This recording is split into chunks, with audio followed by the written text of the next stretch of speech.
June 6. जेजू आपल्या मरणाचे वाटेक लागता. लाजाराचें मरण. चॅप्टर 11.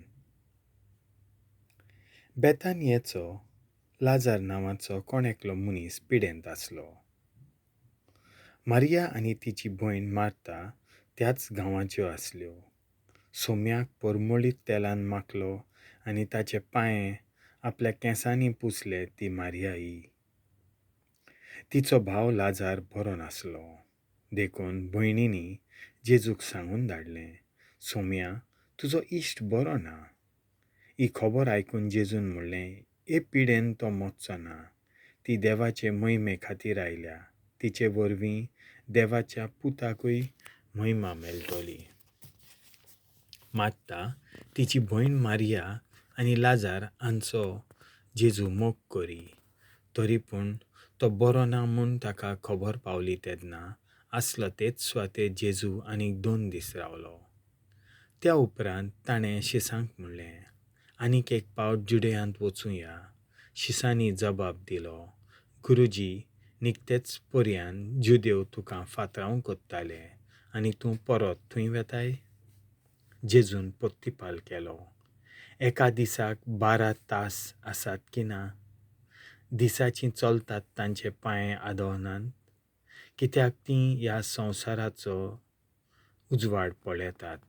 पूण कोण रातचीं चलतात जाल्यार तांचे पांय आदवतात, कित्याक तांकां उजवाड ना. अशें उलोवन जातूच ताणें तांकां म्हणलें, आमचो इश्ट लाजार न्हिदला, पूण हांव ताका उठोवंक वेतां. शिसांनी ताका सांगलें, सोम्या, तो न्हिदला जाल्यार बरो जातलो. जेजून ताच्या मरणाची खबर केल्ली, पूण तो न्हिदेच्या विसवाची खबर सांगतालो म्हूण तांकां दिसलें. तेन्ना जेजून तांकां स्पश्ट सांगलें, लाजार मेलो. आनी हांव थंय नासलो म्हूण तुमचे पासत खुशाल जातां, कित्याक आतां तुमचो भावार्थ घट जातलो. पूण चलया, तांचेशीं वचूं या. जुंवलो म्हणलोल्या तोमासान आपल्या वांगड्या शिसांक म्हणलें, आमी वचूं या, ताचे बरोबर आमी मरूं या. जेजू पुनर्जिवंतपण आनी जिवीत. जेजू पावलो तेन्ना लाजाराक समाधींत घाल्ल्या 4 दीस जाले म्हूण ताका कळ्ळें. बेतानिया जेरुजाल्याक लागींच आसली, सुमार 3 किलोमिटरांची वाट, आनी जायतीं जुडेयकारां मार्ताक आनी मारयेक तांच्या भावा पासत पाचारूंक आयिल्लीं.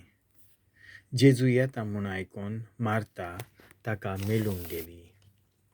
पूण मारिया घरांत बसून रावली. मार्तान जेजूक म्हणलें, सोम्या, तूं हांगासर आसलोय जाल्यार म्हजो भाव मोचचो नासलो, आनी आजून पर्यान तूं देवा लागीं मागशी तितलेंय देव तुका दितलो म्हूण हांव जाणो. जेजून तिका म्हणलें, तुजो भाव नव्यान जिवो जातलो.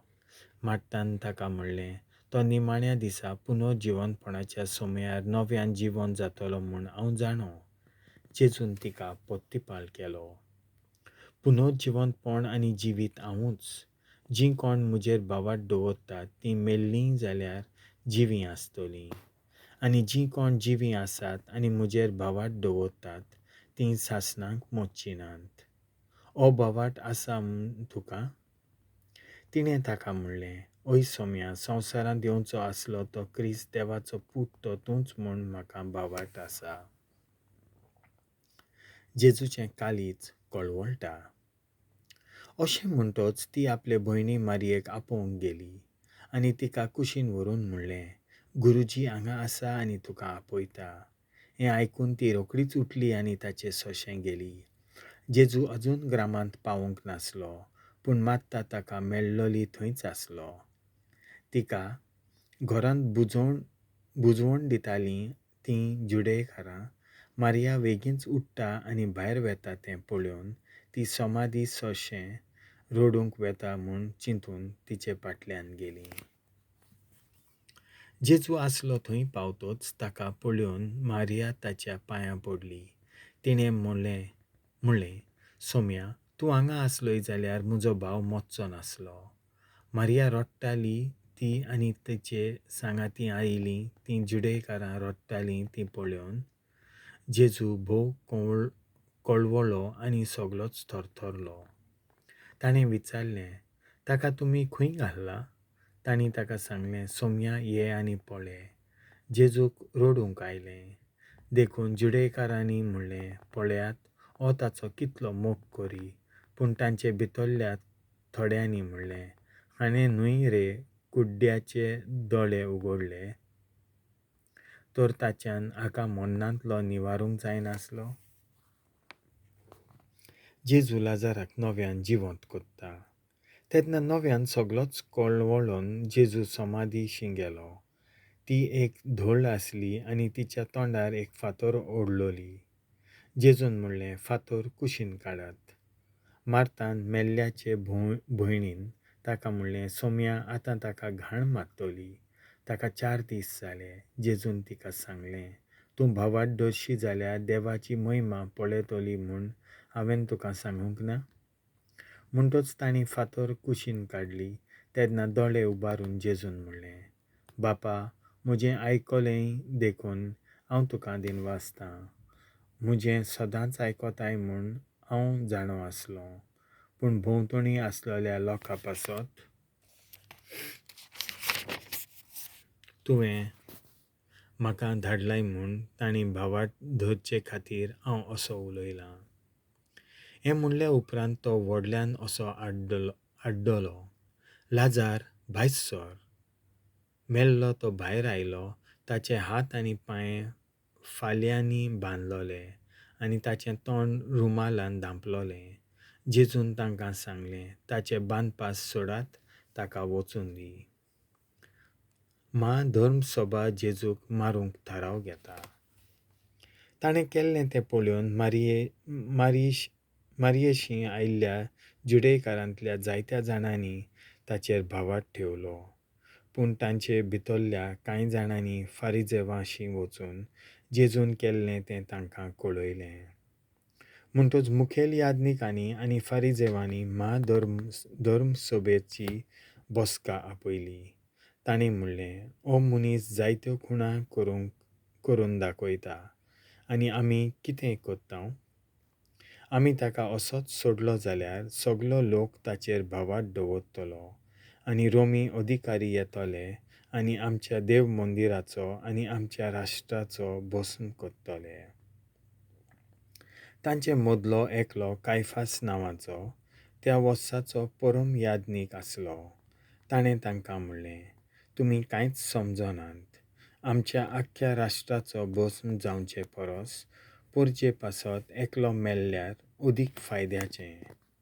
हें तुमी समजच नात. हें ताणें आपल्याच मनांतलें सांगूंक ना, पूण त्या वर्साचो परम याजक कसो ताणें अशें भाकीत केलें की जेजू पोरचे पासत मरचो आसलो आनी न्हय फकत पोरचे पासत पूण देवाच्या आयज पयस शिंपडलेल्या भुरग्यांक जमा करून एक करचे पासत. त्या दिसा थावन ताका जिवेशी मारूंक तांणी थाराव घेतलो.